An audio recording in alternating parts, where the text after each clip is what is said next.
Here are the correct rankings of all the anti-Batman in DC Comics. Hi, I'm Jordan the Nerd of Gold, and a couple days ago I was watching Nando V Movies, Nando Cut channel, and he was talking about the different anti-Batman that could appear in the Batman Part 2. So I decided I'm going to rank all the different anti-Batman. So starting with number 7, because there could be more, but we're going to keep it short. Number 7 is going to be Hush. The only thing of value to Hush is Jim Lee's design and art. Other than that, there's nothing of value to Hush. I think Hush is one of the worst Batman villains ever. I know some people have some fondness for him because of the Paul Dini stories and his appearance and like the Lego stuff, but I don't like Hush at all. There's nothing to him really. And moving on to number 6 is going to be Wrath. Wrath is a character who has a couple different versions of them, but basically, yeah, he is Batman but evil, and there's only, for my money, one time he's ever really worked, and that is in the Batman special from 1984. And man, this is a great single issue. If you've never read this before, go read it. There was a long time where I actually had not read it, and then a couple years ago I did, and man, that is such a good issue. Highly recommend reading that issue, but it is the only time Wrath has really ever worked.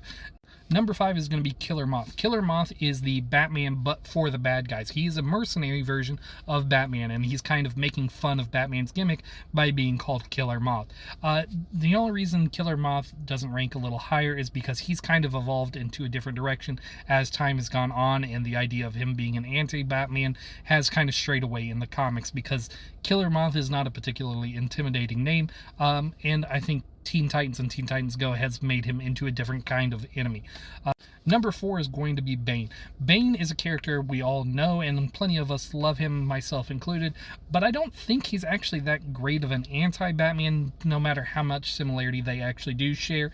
Personally, just because I see Bane as being a challenger to Batman and not really like trying to be like Batman. That's kind of my sense of Bane. I've never really understood him in the sense of being an anti-Batman. I know people categorize him in that sense, but to me, he is just a deadly mercenary and a great villain for Batman, but just not an anti-Batman. So that's why he doesn't rank higher.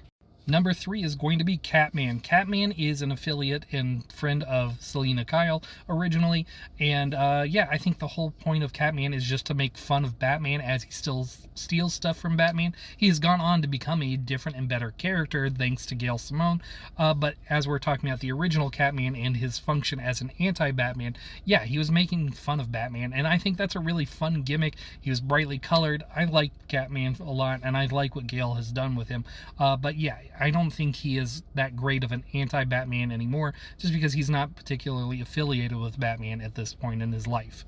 Number 2 is going to be Prometheus. Prometheus was originally introduced in Grant Morrison's JLA run, and he is an awesome anti-Batman. He is probably the closest mirror to Batman in terms of his origins, because his parents were criminals and his hair turned white and he swore vengeance against justice when the cops killed his parents, and I think that's a great thing. He also, because he's a criminal, he cheats to get what he wants, and he didn't do all the same training that Batman did. Instead, he downloads stuff into his brain to make him just as good as Batman, and I think that's a really fun gimmick and way to get around things. And he also has gone on little journeys to get gadgets and stuff, making him an equal to Batman, and he's gone on to fight Midnighter, and I think that's a great testament to how cool Prometheus is that he can survive a fight with Midnighter, and I think that's great. So Prometheus for me is my favorite of the anti-Batman, except for the number 1 spot, and that's going to be Owlman.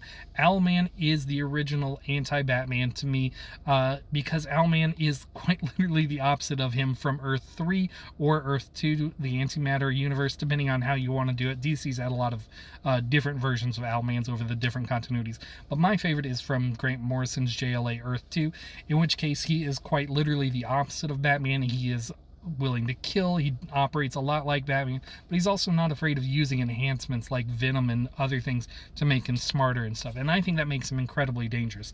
Plus, his suit is very much reminiscent of Batman in a way that most of the others don't actually visually look like Batman in the same way. Catman is the next closest in terms of visual and stuff.